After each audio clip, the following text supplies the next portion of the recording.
नमस्कार, JPH news Haryana में आप सभी का स्वागत है। मैं हूं आपके साथ भगवत कौशिक। भिवानी का आदर्श महिला महाविद्यालय आज एक ऐतिहासिक गवाह बना।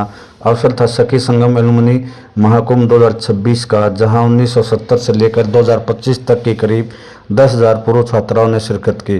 देश ही नहीं बल्कि 7 समुद्र पार विदेशों से भी महिलाएं यहां पहुंची। कोई आज ऊंचे पदों पर आसीन है तो कोई सफल बिजनेस वुमेन, लेकिन आज इस आंगन में कदम रखते ही सबकी पहचान सिर्फ एक छात्रा की थी। कार्यक्रम में मुख्य अतिथि के रूप में पहुंचे हरियाणा महिला आयोग की अध्यक्ष रेणु भाटिया ने मंच से उकार भरते हुए सोशल मीडिया पर गंदगी फैलाने वालों को सीधी चेतावनी दी। भाटिया ने कहा कि रातों रात पॉपुलर होने के चक्कर में कलाकार मर्यादाएं भूल रहे हैं। रेणु भाटिया ने कहा, सोशल मीडिया पर अश्लीलता और भड़काऊ कंटेंट को रोकने के लिए फिल्म सेंसर बोर्ड की तरह एक अलग विभाग या विशेष अधिकारी की नियुक्ति होनी चाहिए। मुख्यमंत्री से इस बारे में बात हुई है और महिला आयोग ऐसे सस्ते गायकों और पोस्ट करने वालों पर सख्त कार्रवाई के लिए तैयार है। सिर्फ अश्लीलता ही नहीं, रेणु भाटिया ने महिला आरक्षण बिल को लेकर भी विपक्ष को जमकर घेरा। उन्होंने दो टूक कहा कि प्रधानमंत्री मोदी बेटियों को पंचायत से लेकर संसद तक मजबूत करना चाहते थे, लेकिन विपक्ष की राजनीति ने इसमें टांग अड़ाने का काम किया। उन्होंने साफ कहा कि विपक्ष को यह हजम नहीं हुआ, लेकिन देश की बेटियां उन्हें कभी माफ़ नहीं करेंगी। यूपीएससी सदस्य ज्योति बांदा और कार्यक्रम संयोजक अशोक भवानीवाला ने इस संगम को मील का पत्थर बताया।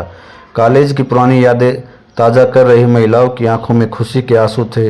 उनका कहना था कि ये कॉलेज नहीं बल्कि उनके सपनों की उड़ान है, वो घर है जिसने उन्हें आज इस मुकाम पर पहुंचाया, और आज इस कार्यक्रम में पहुंचकर वे अपने आप को गौरवान्वित महसूस कर रही हैं। ऐसे मौके बार बार मिलने चाहिए। देखिए भिवानी से हमारी संवाददाता प्रियंका सानी की विशेष रिपोर्ट।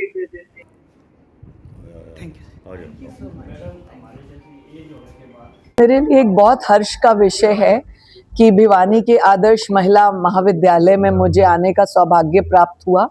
मैं यहाँ के संस्थापकों को बहुत बहुत धन्यवाद करती हूँ कि मुझे उन्होंने इस काबिल समझा कि आज उनके एलुमनाई मीट में मुझे निमंत्रण दिया। बड़ा सौभाग्य होता अगर विपक्षी इसमें अगर सख्त शब्दों में कहूँ तो अपनी टांग ना अड़ाते, तो ये बहुत बड़ा सौभाग्य हो जाता। और देश में विधानसभाओं से लेकर पंचायत से लेकर पार्लियामेंट तक बेटियां अपना मजबूत निर्णय लेकर और निश्चय लेकर पहुंची होती, परंतु विपक्ष की जो एक छवि है, जो उनका स्वभाव है कि कोई अच्छा कार्यक्रम हो रहा हो, कोई अच्छा निर्णय हो रहा हो, सरकार कोई अच्छा दायित्व किसी को दे रही हो, उसको रोकना ही रोकना है। ये उनकी जो है ना, उनके अंदर एक भरा हुआ है ये। और बेटियों को खुद मजबूत होना पड़ेगा, उनको अपने निर्णय खुद लेने पड़ेंगे, उनको अपनी जिंदगी को संवारने के रास्ते खुद सोचने पड़ेंगे। देखिए, कुछ फूहड़ किस्म के गायक रातों रात अमीर होना चाहते हैं, रातों रात पॉपुलर होना चाहते हैं, पर ये भूल जाते हैं कि ये आपका जो आपके द्वारा बनाया गया सांप सीढ़ी का खेल है, ये ज्यादा दिन तक नहीं चलता। हमेशा स्टेप बाय स्टेप सीढ़ियां क्यों बनाई जाती हैं, सीढ़ी क्यों कही जाती है? स्टेप बाय स्टेप जब आप चढ़ते हैं तो आप मजबूत भी होते हैं, आप अपना सुंदर प्रदर्शन भी करते हैं, आप धीरे धीरे करके अपना धन संचय भी करते हैं अपनी काबिलियत से।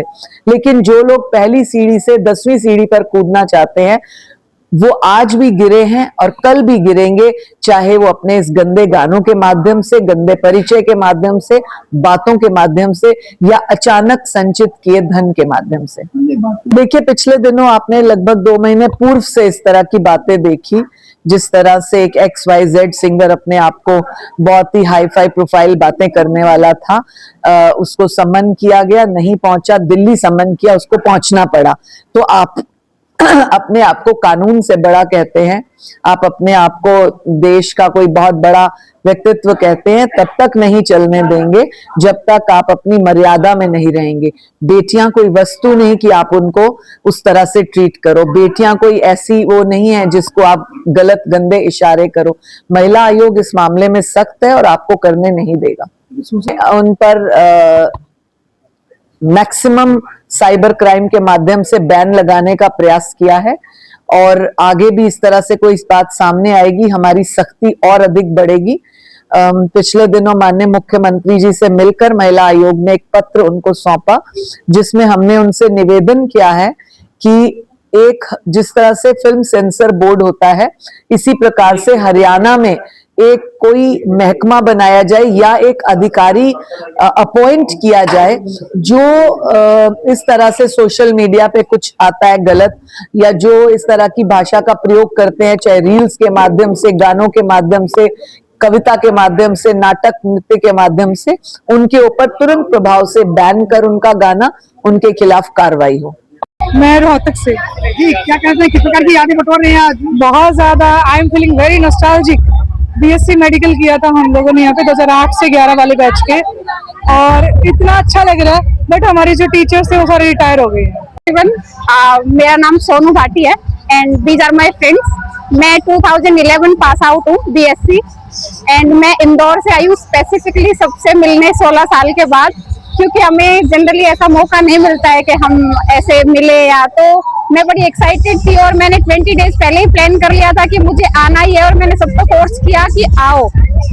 हेलो, मैं शिवांगी आदर्श महिला महाविद्यालय भिवानी से। तो आज हमारे स्कूल कॉलेज में एलुमनाई हुआ था तो बहुत ही अच्छा हुआ, मतलब हमें बहुत ज्यादा मजा आया।